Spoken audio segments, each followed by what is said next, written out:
Well, it's Friday, and ballots just came out, and I think it's time we talk about who we're voting for. Let's take a look in the ballot, because this is what came in the mail, yeah? It includes your remember to sign envelope, which you have to put on there. This is the one that goes on the outside. Includes your secrecy envelope. Do not sign this. Why don't you sign this? Because if you sign this, you've screwed everything up. It includes instructions for those of you who haven't voted before or haven't voted by absentee ballot before, or who just need a moment to do it right. That's great. And it includes dun dun dun the ballot. So normally we would do the whole, hey, let's take a look at this and go from top to bottom. But because most people forget that there's a back side of the ballot, let's actually take a look at that. I-190. Up first, I-190, which is a marijuana initiative. And I'm of two minds on the marijuana initiative. I don't think these are the best ones to do it, but I do think it needs to be legalized, so I am gonna vote yes. Oops. Make sure you fill the dotting completely and don't have any extra marks on your ballot. Legislative referendum number 130. Okay, let's talk about this. Here's the thing. Every time there's a legislative referendum, what basically happened was the legislators knew that in the legislature, they didn't have enough votes to get anything past a governor who was looking at them going, no, you're a bunch of fuckwits. So what they do instead is they pass the buck, and it's in this tool called a legislative referendum, which is basically where they go, we can't fucking get our shit together. Let's pass this off to the people and put some words on it they don't understand, and hopefully they'll be riled up and vote stupid. So don't vote stupid, vote no on any legislative referendum that ever comes out. It's pretty much a good thing to go by. If by chance that should ever happen that it's not a good thing, we'll let you know. But most times if it says LR, no. So LR, no. Let's go to the next one, which is a constitutional initiative. Oh, constitutional initiatives are great. They're usually cleaning up the law. This is cleaning up the law for legal age, so we're gonna vote yes. Although I disagree with it, it's cleaning it up. It's the right thing to do. Constitutional amendment number 47. Qualified electors of Montana,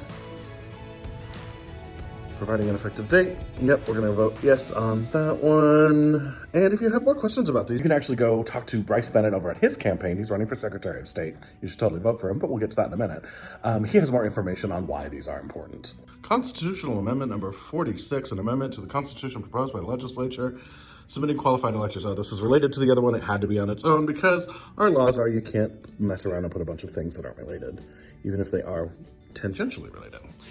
So interesting. Okay, so let's go to the bottom. Justice of the Peace for Lewis and Clark County. I know Dave Rao and I know Mark Piskulich, and I like both of them. In this, I'm going to choose Mark Piskulich because of his 20 plus years working in parole. So he's already worked in this really well. I do think, however, we actually need another justice court. So hopefully we'll expand it, and then I would vote for Dave Rao as well. County Commissioner, this one's easy. We're gonna do Tom Rolfe. Full disclosure, I helped work on his campaign. More importantly, let's talk for a minute about Mike Fassbender and some of the shitty things that he does. Let's just do one thing. He's talking about how he's all about your property rights and trying to keep it so great that it's awesome because he's a big old gun-toting GOPer that's running in a nonpartisan race. That's fine. However, what he actually is a piece of shit who owns a junkyard right by the lake. Let me show you that picture. Yep, this is his land. So no, don't vote for him. For clerk of the district court, Angie is running unopposed, and Angie is awesome, so it wouldn't matter. I'm voting for her anyway.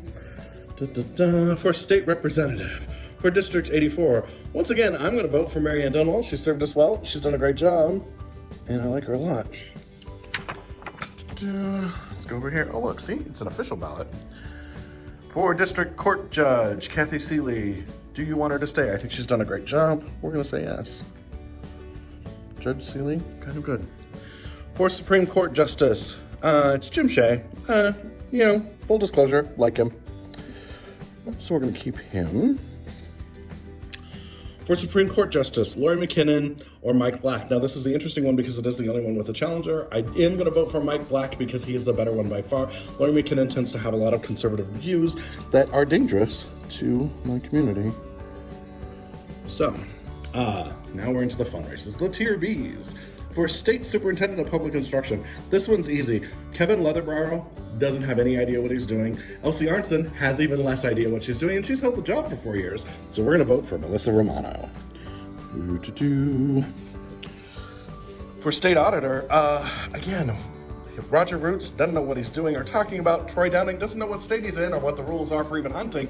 How are we going to let him run insurance? I think that's a bad idea. And Shane, who's not only a Native American, a Native Montanan, and a lawyer, actually knows what the job entails, so let's vote for him. For State Attorney General, you have a choice between Austin Knudsen, who's actually in a lawsuit trying to kick vets off of a public park because it's too close to his land, and he's a NIMBY like no other, or you have Rafe Graybill, who's fought to expand healthcare and take care of the state of Montana. So I want to vote for Rafe because, that's a really hard one to figure out. Here we are. Vote for Secretary of State, Christy Jacobson or Bryce Bennett. Christy Jacobson has effectively been in charge of the ruinous Secretary of State's office for the last 4 years because Stapleton couldn't find his ass with both hands in a well-lit room if he was sitting on them. So let's not have 4 more years of that. She's just basically Elsie Arntzen in the Secretary of State's office. Let's go with voting for Bryce Bennett, which will be awesome. Okay, now we're up to the governor. I haven't heard anything about Lyman Bishop and John Nesper because they're libertarians, and libertarians are just basically failed Republicans. Greg Gianforte and Kristen Juris share one thing in common. They both decided that the land access laws that allow Montanans to go out hunt and fish are inconvenient, and so they've sued and written public policy to try to get rid of them. They're terrible people. Plus, Greg Gianforte supports a charter school in Bozeman that won't even let somebody with disabilities into the school. He's a terrible human being. And then we have Mike Cooney and Casey Schreiner, 2 people who've actually worked for the state and think the government can do better and be better and have fought for that for years. So we're going to vote for Mike Cooney and Casey Schreiner for the governor, as all good people should. For United States Representative, hey, guess what? This is Montana, not Maryland. I'm going to vote for Kathleen Williams. Because if Maryland wants another representative, they could have one from there.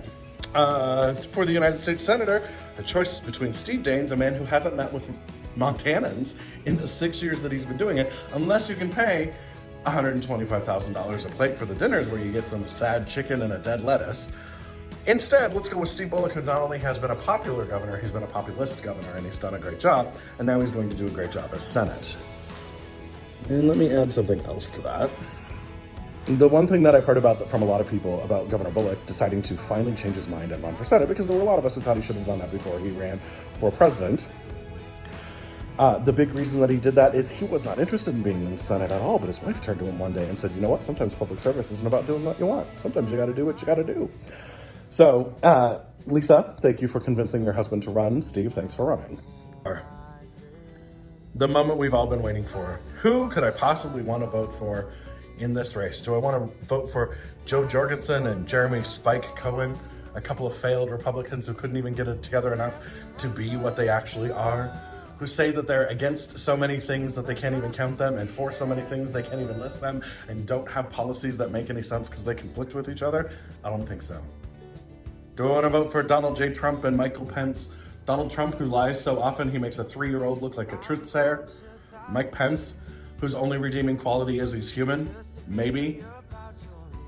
I don't think so. Instead, I'm going to vote for Joe Biden, who was not my first choice, and Kamala Harris, who was a lot closer to my first choice. And quite frankly, I'm very happy to vote for them because while some people are saying, hey, you shouldn't vote for them because it's terrible that these are the choices that we're left with, we are a democracy. And guess what? This is what the people in my party chose. And I'm going to go with it because I'd still like to fight to make things better under the shambles of democracy that we will have from this versus the autocracy or the theocracy we would get under Trump. We don't need to burn it all to the ground today. So I'm going to go with Joe Biden. So that's it. I've now finished up my ballot. Let me show you it done. My ballot. It's completed. I'm going to fold it. It goes inside the secrecy envelope. Secrecy envelope. Sealed. And now, I'm going to put the secrecy envelope inside the ballot return envelope. Ballot return envelope, secrecy envelope with everything in it. Have we marked our ballot according to the instructions? Yes, we did. Have we enclosed the ballot in the thing? Yes. Have we signed the affirmation? Well, I'm about to.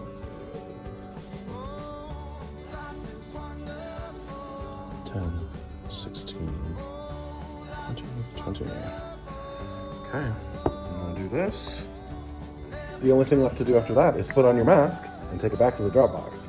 So, in case you're wondering where we are, to drop off ballots, there's Grand Street Theater, there's the City County building, and here we are at the drive-through drop-off, happening right here in the parking lot on the corner of Lawrence and Park. As you can see, I voted. They picked it up. Okay, I can put it in the box. We're just helping.